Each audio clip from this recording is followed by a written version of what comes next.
to fill your passenger seat with chat about classic cars, all recorded from my 1968 Morris Minor Peggy.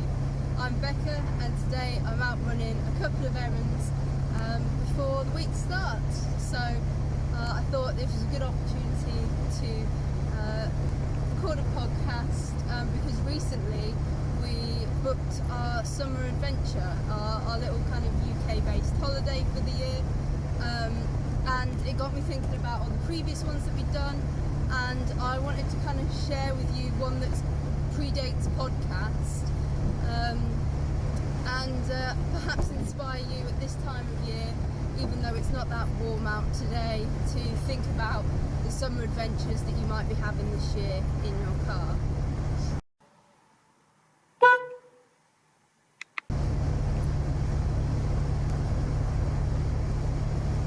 My quirk of classic car ownership for you today is how quite often we think of perhaps running a couple of errands in our classic cars if you're not using your car as a daily, and you might even think about doing a couple of like local shows, perhaps travelling a little further afield in your car for a show. But quite often a lot of classic car owners overlook the idea of doing a bit of an adventure within their car, and it's been really great to see since kind of joining a lot of the online classic car community that there's a few more people starting to do those sorts of trips, not just taking their car out to shows, not just taking it for the odd trip to the shops, but also making that effort to perhaps go on a little adventure, do a road trip or whatever in their classic car as well. It's not something that I'd seen a lot of people in what I'd kind of grown up around do a lot of, but it's been really kind of interesting to see. And when I first got Peggy, that was one of the very first things I did with her, was go on the big adventure that I'm about to tell you about today.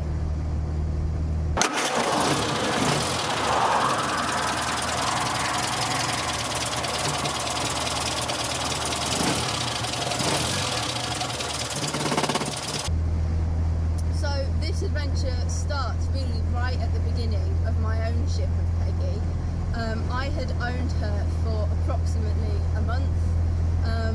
really not had a lot of long distance experience with her at all. I think the furthest that I'd driven at the time was to Stamford, which worked out at about an hour or so away, so wasn't that far really, but we'd kind of been holding off doing anything big that summer because we were supposed to be kind of moving into our own place, and so we'd just been waiting for this to all go through, but it had gotten to the point where we weren't sure if and when it was going through. It was getting quite stressful, so we decided to book ourselves a little kind of week getaway in Wales, and having kind of just bought Peggy, she was my car to take. So we booked the holiday, and we were booked in to go to a little place essentially in the middle of nowhere, because it was one of the few places we'd managed to find, considering it was 2020, everybody wanted a kind of UK break, and it was middle of nowhere, mid Wales, and just looking for kind of a bit of escapism and not a lot of thinking about kind of the stresses and paperwork chasing that we've been doing for about 4 months at this point. And I really think very fondly about this particular trip because it was such a kind of big turning point in my ownership with Peggy, but I'll talk a little bit more about that at the end of the podcast, after I've told you kind of what we got up to and some of the escapades that went down.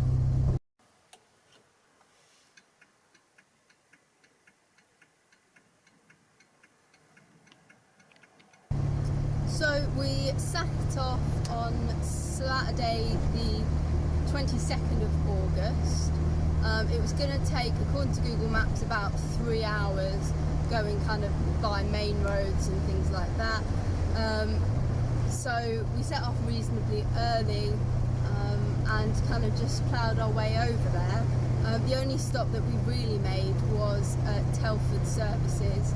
for a bit of petrol, because we knew that there wasn't going to be lots of kind of petrol stations and stuff in the area that we were staying at, and for some lunch. And then we ploughed on a little bit further, and it was so nice kind of after that Telford Services part to just enjoy so much of the countryside after having been driving on pretty main roads up until that point, especially as we hit kind of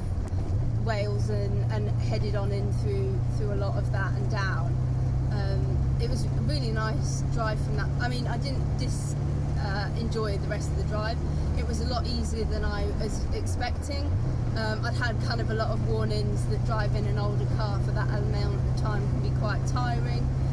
but I was reasonably comfortable. We had some good music playing, and it was generally quite a nice little drive. I think it took us about 3.5 hours in total, closer to maybe closer to 4 probably, when you include the break of half an hour or so. And that got us really to Welsh Pool, because we were a little bit early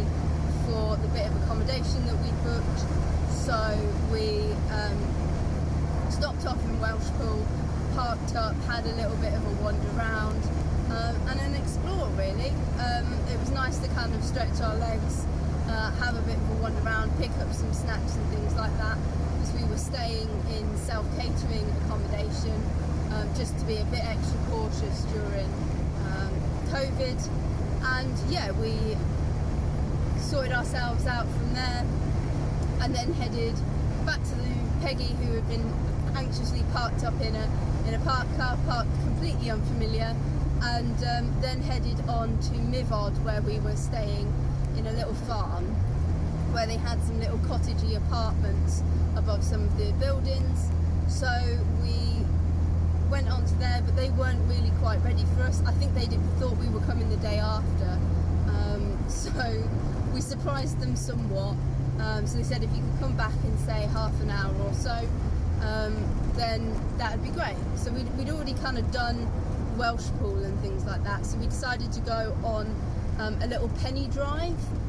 which was a lot of fun, and actually I'm hoping to perhaps have a bit of one of those when we go away this year, because there's going to be so many beautiful roads and things like that to explore. If you don't know what a kind of penny drive is, it's where you drive kind of aimlessly with nowhere to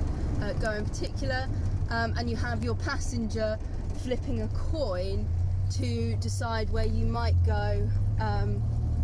when you get to a junction. So when we got to a junction, it was kind of heads for left and tails for right, and we just see where we kind of got to. If it looked like we were just going to keep going around in circles, we'd perhaps not flip the coin for that particular one, to kind of get ourselves a little bit off route and just have a little bit of an explore of the local area. And we got to one of those places where we realised that if we were going to go left or right, we'd probably end up doing something that we'd already driven along. So we decided to go straight over on this crossroads, and this crossroads had a sign up to a place called Dolanog, I think it was, which sounded quite interesting. I don't know if it was, because we never made it. The hill the other side of the crossroads was incredibly steep, and being the novice driver that I was not at all prepared for trying to get a 1968 car up a hill of that size. And we conked out less than halfway up. It was really quite a shocking experience for me. I wasn't really at all expecting it. I didn't understand to start with why I couldn't get the car to restart, and it was essentially just gravity working against us with the fuel tank, and me attempting the hill in far too high of a gear. I think I must have been in 4th or something like that, and it just was not the right gear to be attempting a hill that big in.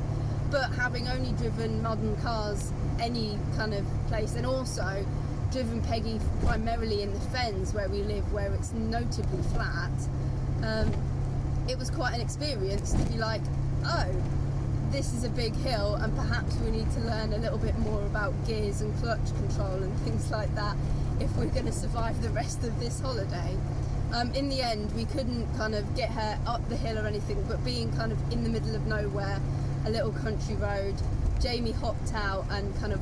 stood at the bottom of this hill and watched me essentially roll back until I was flat. We waited a few minutes and then were able to kind of restart, which was reasonably good. It was a running joke throughout the trip as well, because it didn't seem,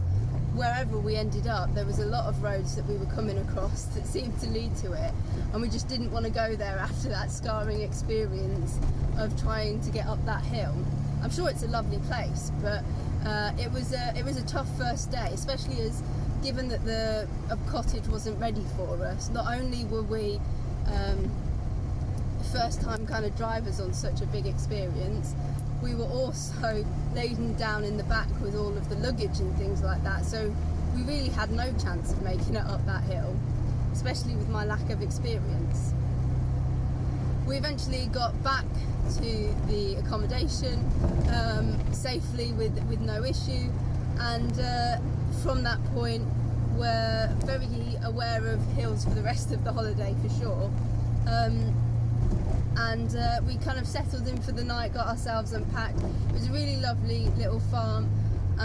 with kind of a couple of little cottages on site, but it was a working farm that was quite nice and quite kind of central. We were able to get to quite a lot of places.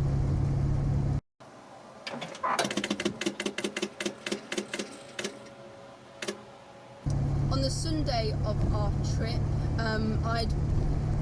always kind of planned that the day after we've done the big drive there, I don't want to do too much driving, just to give myself a bit of a break and to kind of have a stretch of my legs and things like that. So really close to where we were staying was Powis Castle. So we had a really nice little drive, very short trip over to Powis Castle to enjoy walking around their grounds, and we got some quite nice photos of Peggy kind of parked up quite near the castle and stuff. But other than that, it was mostly a day of walking. We walked around there. They didn't have the main castle open because of COVID at the time, but the gardens were gorgeous. We had a lovely time, and then walked back to the car, drove back to our accommodation, and then went for a bit of a walk around kind of the local accommodation area and just through some kind of public footpaths and things that were there. So quite a nice chill Sunday evening. Part of the reason that we booked the trip to Wales was I watched a programme not that long beforehand about Portmeirion, and whilst I'd been there when I was a lot younger, I didn't really have any memories of it and really wanted to go. So we booked to go to Portmeirion on the Monday, and we had a really lovely drive first thing on Monday morning, because we were kind of first intake there, and yes, we had a really lovely drive first thing Monday morning through Snowdonia National Park. It was again a lot hillier than we were used to, or mountainous I suppose, but I'd learnt a little bit from the day before, started to use my gears a little bit more appropriately, and accepted that when something said 20 or 30% of an incline, then I was going to have to drop down to second gear and accept that sometimes cyclists were going to overtake me. But regardless, it was a lovely trip over, and there were some really nice kind of spots for us to pull over, have a little bit of a break for her, because it was quite a warm day, and she was probably getting quite overheated, especially given I didn't know the state and things of the thermostat that I've realised since. And yeah, so we just pulled over, took some beautiful photos, and I actually took one of my favourite photos on the drive back through Snowdonia of Peggy from Portmeirion. But Portmeirion was absolutely gorgeous. We had a lovely day there, really enjoyable weather, just so nice to kind of walk around and kind of enjoy so many kind of different aspects, because you've got the village and the little shops and things like that, the sea, and then also the kind of woods. So yeah, it was just a beautiful day there, but kind of being out in the fresh air and walking around, we were very tired by the time we got home, so it was a takeaway at the accommodation and early to bed. Because the next day, despite weather concerns, we were really keen to go to Portmeirion, a waterfalls in Wales that's quite well known,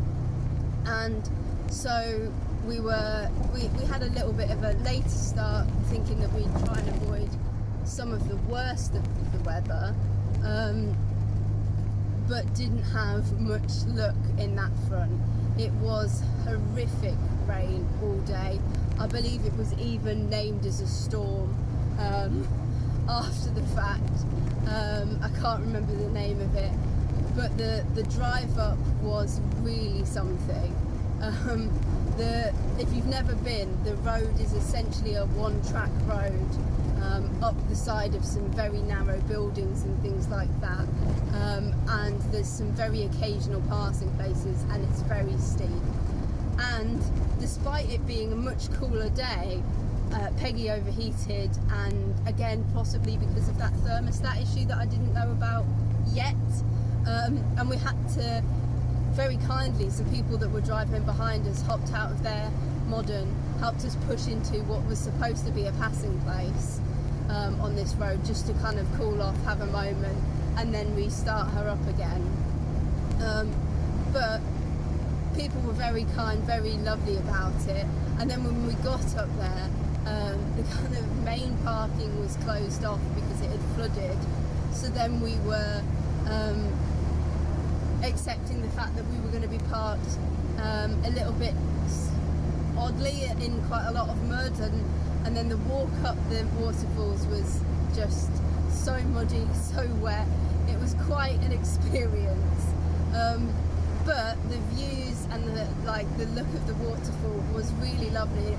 It's worth a trip, but I would perhaps advise not planning and then insisting to go on a day when there's a storm, especially in a car that was 51 years old at the time. Peggy perhaps did not really forgive us for that. It was quite an ordeal, and we were very keen afterwards to get back and dry off, and her cool off once we were back home at the accommodation for the evening.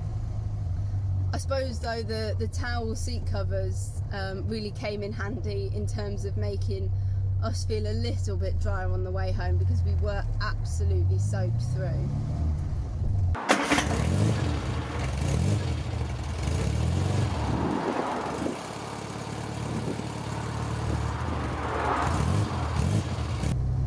This was when our plans that we'd kind of come to the trip with had essentially kind of run out, but whilst rifling through kind of drawers and things within the accommodation, I realised that we were quite close to Lake Vyrnwy, which was a place that I'd seen on Countryfile and thought was absolutely gorgeous, but had absolutely no idea that we were so close to. So we made the trip over there, and having had now 2 issues with hills on our trip, I remember driving down, panicking a little bit about some of the hills down into the valley, but we managed them all very well, and the slightly nervous drive down was more than worth it for how beautiful it was to kind of drive down there and to have a lovely walk around down there. I'd seen kind of the beautiful Victorian dam and water pump house on the Countryfile episode that I'd seen of it, but I hadn't been kind of prepared for the fact that I would be allowed to drive my car over the Victorian dam, which was just so exciting for me, not only once but twice, because the car park was the opposite side of the dam to kind of where we'd come in from. So on the way back across it, I got Jamie to then walk back across it so that he could film me driving it, and it's one of my favourite little clips of me driving Peggy, is her and me driving over it as filmed by Jamie, and also some of the people spotting us as we were driving over. It was such a lovely day out. There was and it's obviously a well-known area for having a really nice drive, because there was a car club or two that were doing some sort of rally around there, or road run. They all had little plaques on as they were driving around the lake. Part of the lake unfortunately was closed off in terms of the road, so you couldn't do the whole loop around it when we visited, but the bit that we drove around was really lovely, and we had such a nice walk round to the rest of it as well. It was well worth a visit, and we got some absolutely gorgeous photos, and a beautiful drive there and back as well.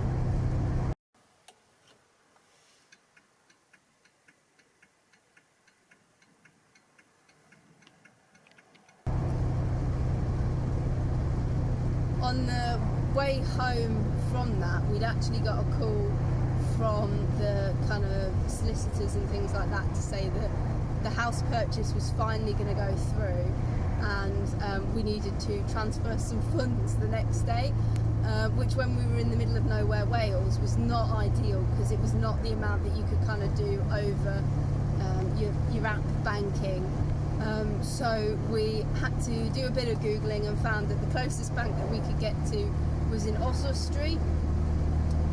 So we drove up to Oswestry, did the banking on that Thursday, and then headed back a little bit to a little castle that we'd found. Didn't take too long to walk round, but it was a nice little break. And then from there we went to Llangollen, which was a beautiful place that I've been to a few times with various car clubs, and had a really nice drive around the area. It was great to see the aqueduct and things from the road in Peggy, and it was really nice to kind of take Jamie and point some things out, because he'd never seen it. The weather wasn't that good on this particular day, and having had some kind of nervous hill experiences up until this point, I was really nervous about the idea of doing the Horseshoe Pass in that weather on that particular day. So we didn't do it. We just kind of headed home after walking around Llangollen, and I kind of regret it. I really wish that I'd given it a go, because it's such a really cool driving experience, and I'm hoping that eventually I'll get to have a go at doing it one day. I've done it as a passenger in a classic car. We did it in my dad's 1935 Single Le Mans not that long ago. I think it was maybe 2014, but yeah, I wasn't quite having my nerves of steel on that particular day, so we headed home to get packed up, because we were heading home the following day.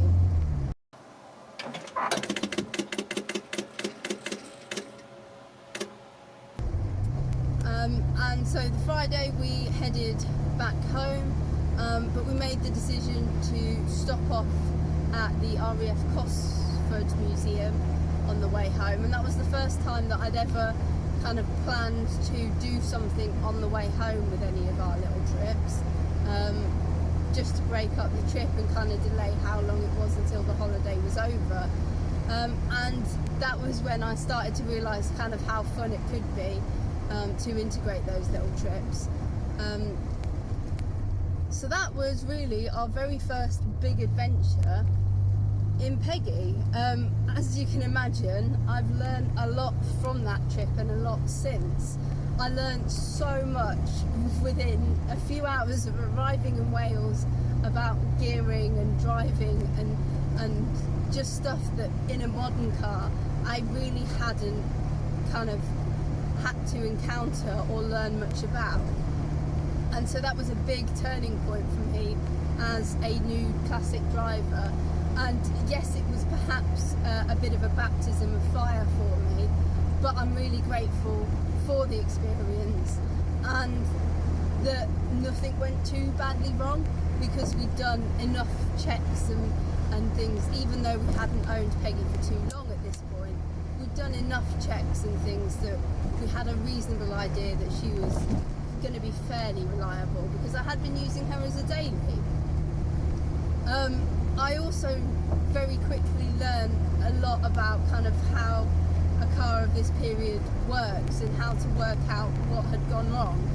Yes, in the moment when I'd been driving up that hill, I'd panicked a lot about what was possibly going wrong and why we couldn't make it. But once we kind of rectified the situation and I'd had some time to think about it, it became really clear that, the fuel pump was ticking in a way that suggested it wasn't getting fuel to it. So of course the car wasn't being able to start and things like that. Which again was not stuff that I'd ever had to think about before, but is now stuff that I'm a lot more aware about thanks to that experience. I've also learned that if I'm going to book a little getaway in my classic car, that it's fun to not have everything linked to your car. Going in your car is an adventure in itself, but equally you don't have to kind of do everything car orientated. You can have a lot of fun just taking your car to these places, and the getting there and the going there feels a lot part of the adventure just by itself. I've also learned that if we're booking accommodation, knowing that Peggy is going to be safe and tucked away in the evenings was really quite important to me. We were very tucked away in the little farm that we were staying in, but there was a lot of cats on the farm that really took a liking to how warm her bonnet was getting, and liked to climb over and sit on her and things like that, which worried me a little bit, but at least we were tucked away. So I've now made a point that whenever we've booked kind of anywhere since, to kind of check out the parking and where it's going to be, because if you are going to take your pride and joy, a member of your family, in almost the same way a pet can be somewhere, you do want to know that they're going to be just as safe and kind of have a nice tidy place to go to when you're asleep at the end of the day. So I'm not going to lie, the place that we've booked for this summer's trip, part of the appeal was the fact that it had seemed to have been used by car clubs and things like that beforehand, and so seemed like a really safe place to have a car parked up for a holiday, especially as we're hoping to perhaps have a day where I don't necessarily drive Peggy, but we go for a nice long walk and hike and things like that. And finally, that holiday really hooked me on that feeling that going on holiday in your classic really gets you hooked on that sense of adventure, that idea that the holiday starts the minute that you've loaded up the car and you're ready to go, whereas holidays in a modern can often feel like a bit of a slog until you get there, whereas that adventure of kind of taking your car on this longer distance, challenging yourself and the car to an extent, is such a really big thing that I've enjoyed so much during my ownership of Peggy. And the idea of going on holiday driving a more modern car really doesn't appeal to me in the same way that taking Peggy has done for the past 2 years and does again this year.